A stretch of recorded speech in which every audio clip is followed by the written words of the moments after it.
Hello everybody, I'm back with another video for you today, and I'm going to be exploring a bit of scoia'tel this time round. Now I have a concept here that I figure could work quite well, and it is Regis with Precision Strike, because he's one of the few kind of cards that you can use with Precision Strike still. Obviously Igni and Scorch both got changed, so they now have initiative, but Regis is kind of still one of these cards that should probably have initiative, but doesn't actually. And that can make him potentially very, very powerful, lining up his ability with precision strike in around 3, damaging a whole row by, a large amount. And yeah, the rest of the deck is there to support it with a bit of damage. And I don't think playing Harmony is the way to go with this because, Regis isn't going to harmonize and you're always going to want to play him, so you already lose a bit of value there. And of course, when you don't have Echo to replay a Water Broccolon or something, it definitely loses a bit of value. So I'm going to go with the Elf package instead.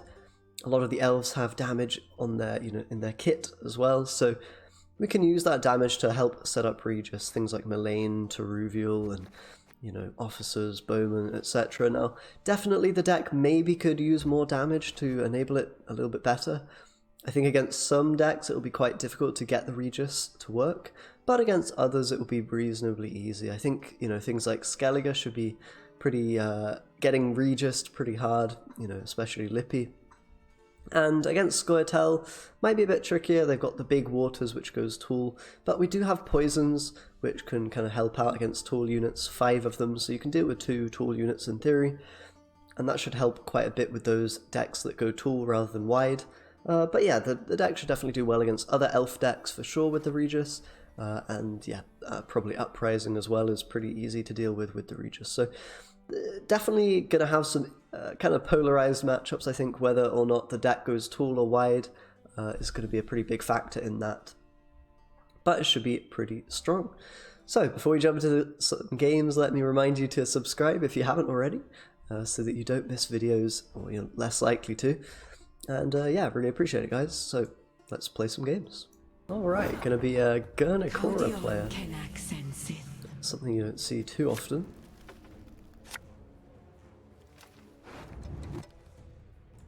Alright, so let's get rid of Sentinels, of course, the bricks, don't want those. And we can probably get rid of a Dragoon as well, I guess. I don't think the movement will be that valuable. Maybe it could be, but yeah, probably not super useful here. So we're on blue coin, which kind of sucks. I'm going to have to be a little bit careful because the opponent can obviously bully us in this round 1. I think I will just play a Dragoon out. It shouldn't really find value unless there's like Neckarats or something. So we can just play that as a 5. All of the rest of my cards are reactive or too big of a commitment to play with it. I'm sad I tried making a Mahakam Forge deck, but it just didn't really work out. I'm kind of sad about that. I wanted to kind of, do all of the different challenge decks to give you guys options, but I think the dwarf stuff is really not very competitive. The only way you can play it is probably like a no unit deck or a very few unit deck, which I'm not too interested in building, to be honest. Alright, we're going to have to poison this. If we can't poison this E-Gun, we're really not going to have enough points in this round, I think. So we'll go with our, second batch of poison. It's a good thing we have that to deal with that, otherwise we'd definitely be struggling a bit to make the points here.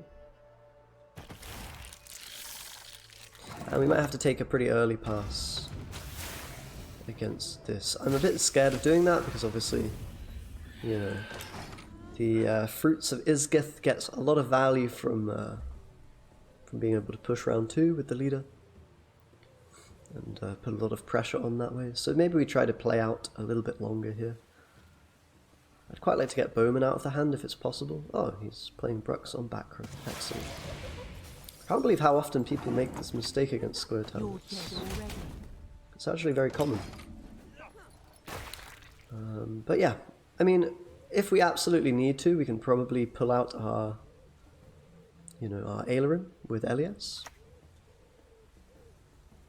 this round. We can maybe do that to, you know, help win.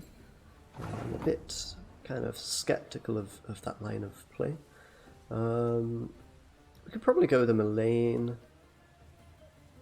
Like, we have to basically ask the question, do we want to get Aileron out yet or not? Because we can also save it for round 2 to defend the push. I think that's probably the better way to do it here.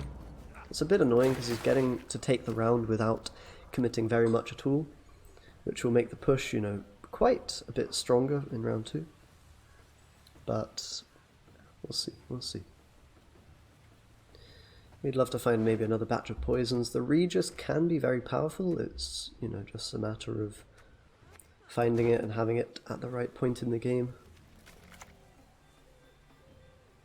Oh, actually, bomb healer coming. Okay. Doesn't believe I have the scenario.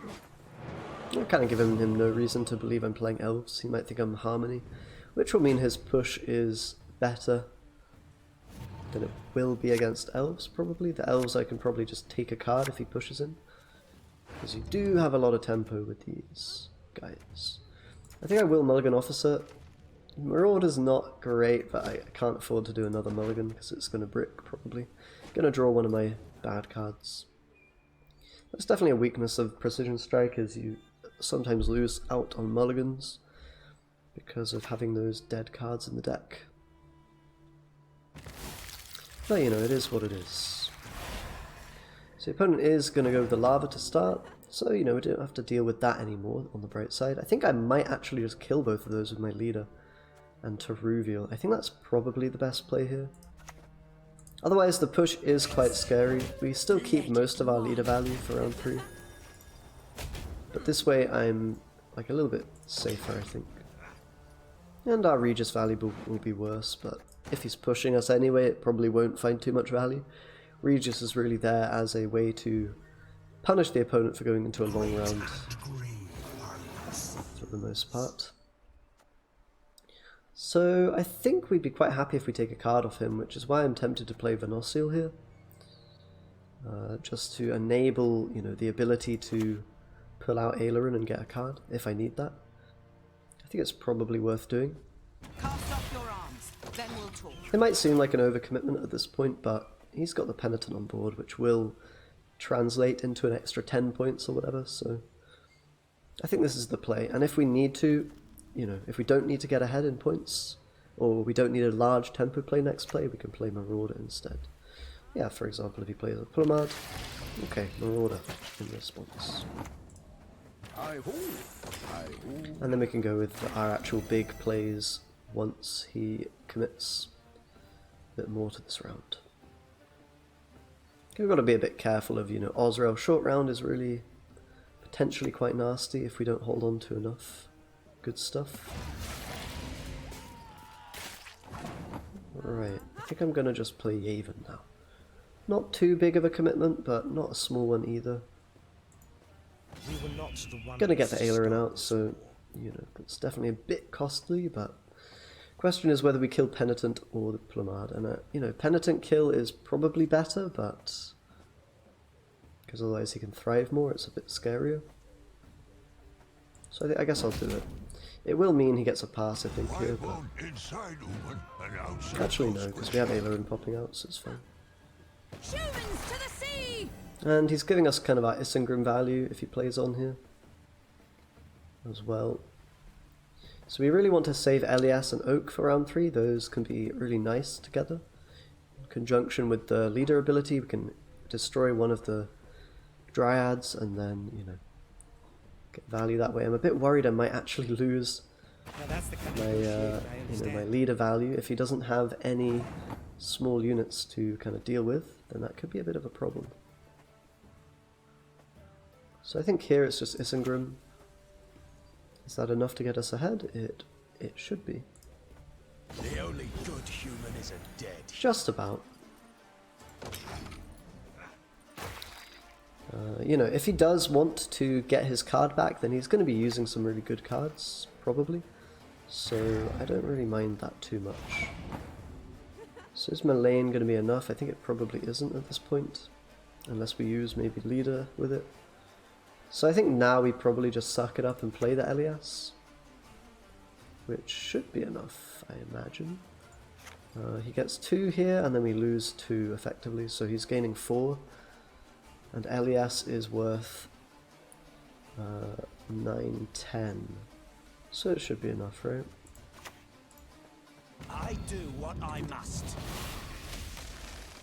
Also activate system. Gonna be kind of a close one, but we're gonna keep this leader, which I guess I'll probably just use on his fruit, if all else fails. That's a Yerden as well, alright. Well, we're not very vulnerable to Yerden, thankfully, in this deck. So I think I'll just play Malane now. It should be enough, right?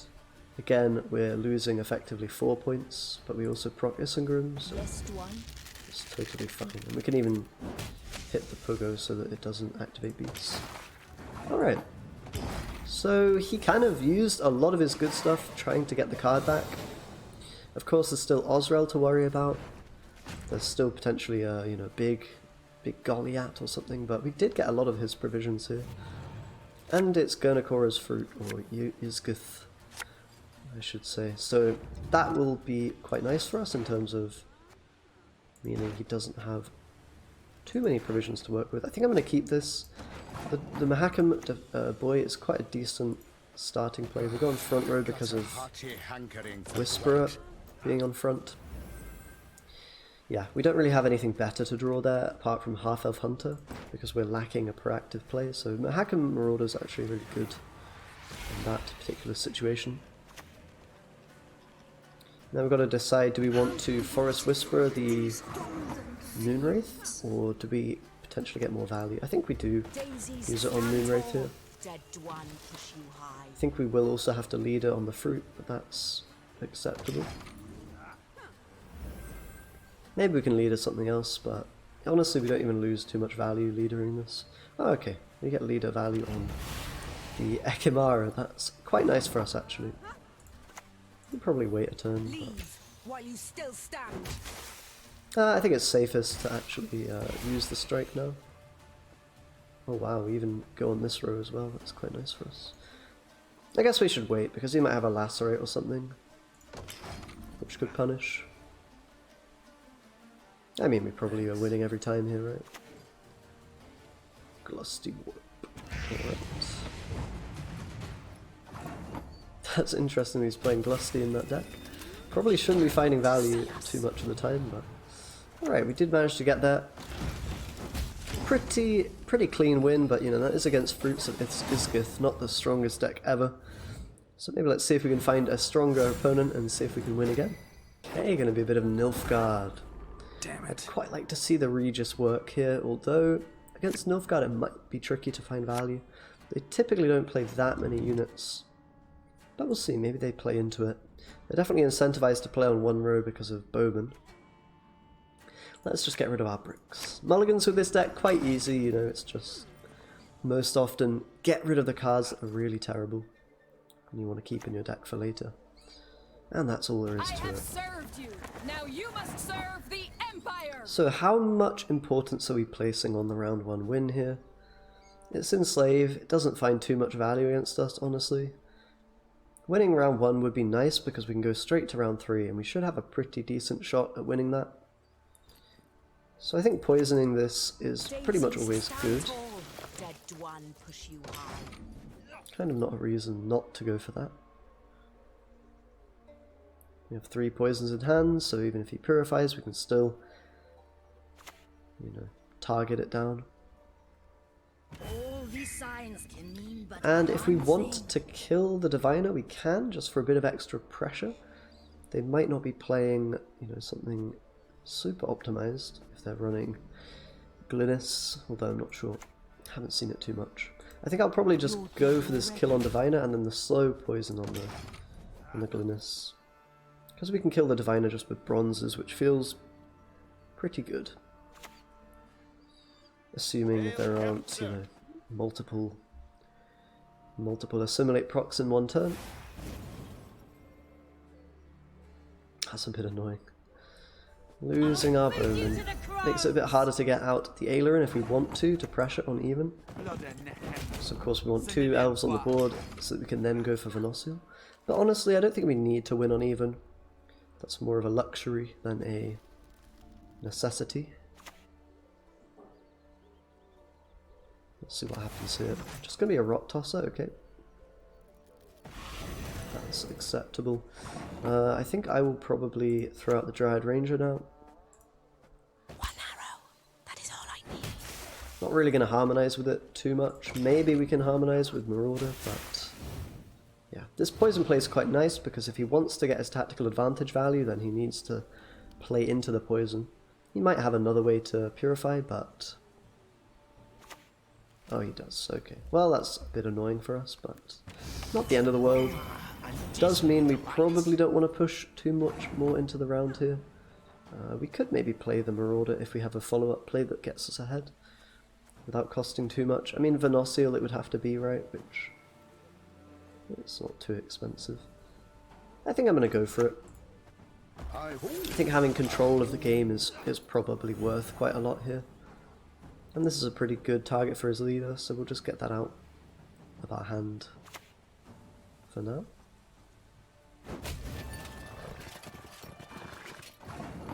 So we could think about pushing. I'm not sure if it's a good idea. That is really the question.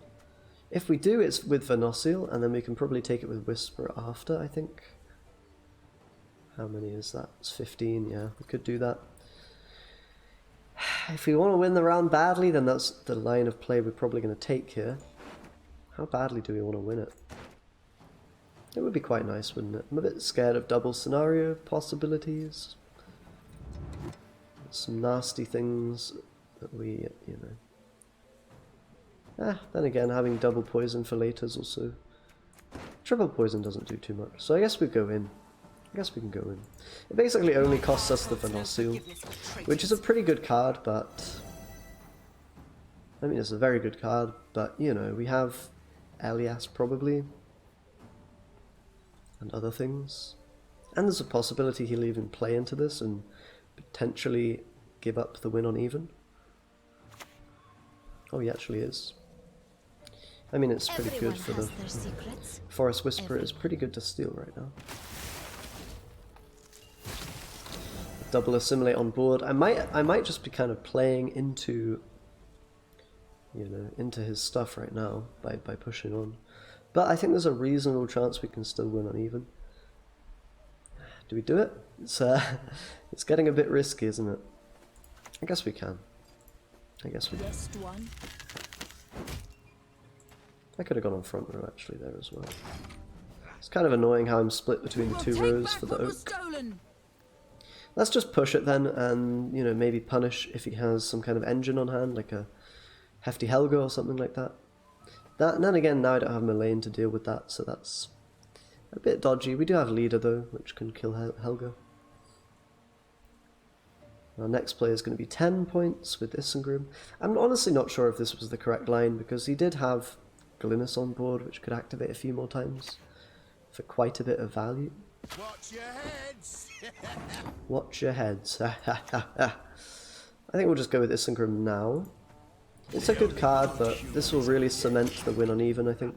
If we play Whisperer, then there's a chance he will be able to overtake.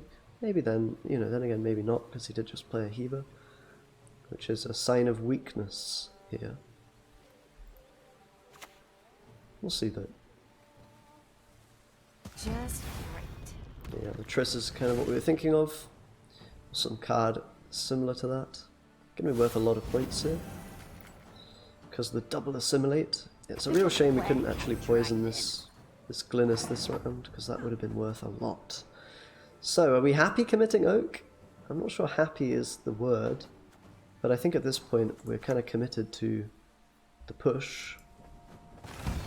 If it doesn't work, it doesn't work. We can maybe use some leader charges if it's needed here to finish it up. We're kind of assuming that last card will be pretty important if they've held on to it so long. And there we go, we're going to manage the win on even, which is good news. It did cost us a lot, but now we have control of the game, we have an extra card over the opponent probably. So we're definitely not in a bad position. We did use quite a lot there though, so gonna definitely want to draw a lot of our good stuff. Regis is gonna be useful, I think. Get rid of Bowman. I'm just going to look and mulligan aggressively for the golds at this point, because we need to be careful with mulligans in round 3. I think I'll pass to make my Regis as good as it can be. Could try to play around the Enslave a little bit as well, but most likely that leader will get a pretty decent amount of value no matter what. I'm interested to see what his kind of finisher is here. We might have to abandon the Regis plan a little bit if we need to remove something with Precision Strike. We'll have to kind of see how that goes. Okay, we would kind of like a Teruvial. That would be a really nice card to get here, but honestly, like, Mahakum's not too bad. Our other cards aren't too bad. Like, we should probably just not be greedy and sit on this in case we brick. We can probably afford to go for one mulligan, but even then I'm a little bit afraid. I think I'm just going to hold on. In theory, this hand should be decent enough, I think. Alright. It's going to be big assimilate shenanigans in this round 3, which is honestly going to be quite hard to deal with. I think I will poison one of these, or attempt to at least. Leave while you still stand. Because he's kind of going tall rather than wide, which is a problem, yeah, we were saying you probably have against Nilfgaard with this kind of Regis setup. But we'll see, we'll see. Okay. So I think we're going to poison the second time now.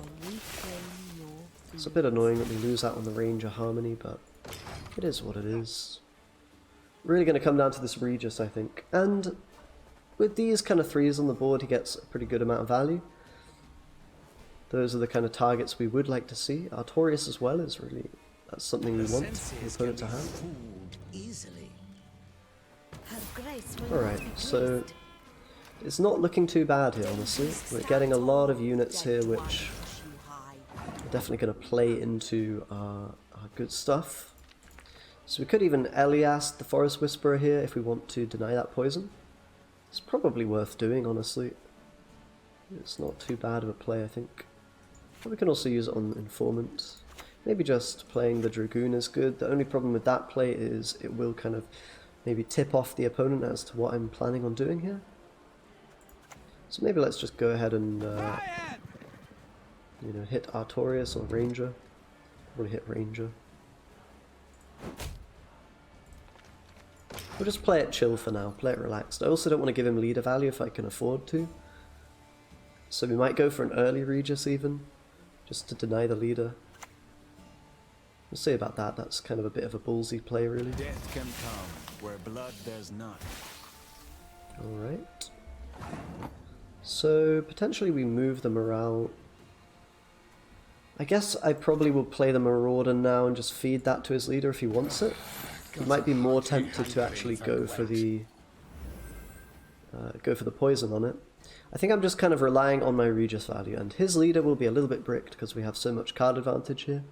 And we could potentially use Elias towards the end. We'll see how it goes. Bribery is pretty powerful, especially when you get a Venosil. So our plans might be now changing to do a back row Regis, which is quite interesting. So how is that going to work? Well, that's an interesting question. We could probably Elias now. I'm wondering what are we playing around as his last card, but honestly Elias is probably okay. Dragoon as well. I just want to get as much Regis value as possible, which is why I kind of want to hold off on Dragoon. So I think I will play Elias first. This probably plays into a couple of cards a little bit more, but you know, it is what it is. Like the poison, I guess, plays into that a little bit more, if he has it. Okay, he does get it from the... I mean, that's a very good one to be getting, honestly. Okay, so how do we make the most of this? That's the real question. I mean, right now there's more points on the back row, but there's an even number of units, and these units are probably actually easier to line up than these ones, right? Because we've already got 2, 3, 4, so yeah, I think we're going to move a 5. Seems the best. Or we could also move... We should maybe move the 8, I think. Oh, this is some big brain maths going on right now. Big calculations. Alright, so we're basically going to hit like this. I mean, we don't hit the whole row doesn't die, but most of it does. 1, 2, 3, 4, 5, and we'll kill the Menno on the back row. He cannot see us. And then we'll Regis. It's a pretty good Regis. Your powers of deduction seem to have waned not one bit. Alright. Wow, big points. And yeah, we're going to actually take it. Kind of looked like a loss, didn't it? But damn, that is so strong. Holy moly. What a swing. Oh, Jesus. Yeah, very powerful. So really the key is getting control of the game, and obviously we had an extra card there. So yeah, Nilfgaard probably not going to be too easy to beat with this, but you definitely have some matchups that you can win, and when it works, it feels really good. Really good. But yeah, thanks a lot for watching, guys. Do remember to subscribe if you haven't already, like the video and stuff like that if you can, it would help a lot. And yeah, check the description for all sorts of things. And as always, yeah, thanks a lot for watching, and I'll see you guys next time. Bye bye.